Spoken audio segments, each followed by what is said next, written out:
दोस्तों, आज की उर्दू डिक्शनरी में आपके साथ शेयर करूंगी लफ्ज़ गिर्द और गिरदाब।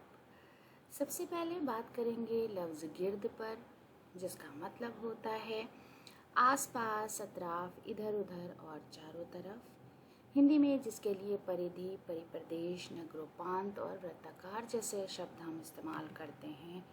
इंग्लिश में सरकमफेरेंस, एनवायरन्स, अराउंड, नियर और बिहाइंड जैसे अल्फाज इस्तेमाल किए जाते हैं।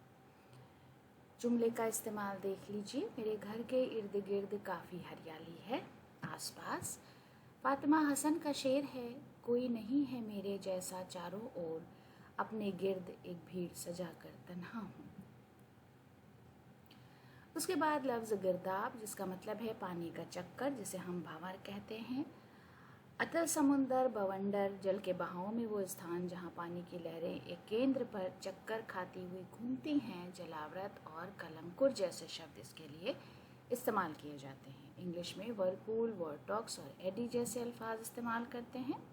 जुमले में इस्तेमाल इस तरह है, हालात के गिरदाब में हर इंसान फंसा हुआ है, यानी हालात के भंवर में, बवंडर में हर इंसान फंसा हुआ है।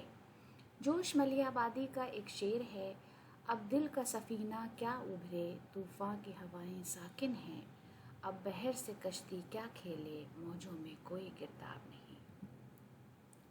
तो दोस्तों, इसी खूबसूरत शेर के साथ आज का वीडियो ख़त्म करते हैं। अगले वीडियो में आपसे फिर मुलाकात होगी। वीडियो देखने के लिए बहुत बहुत शुक्रिया।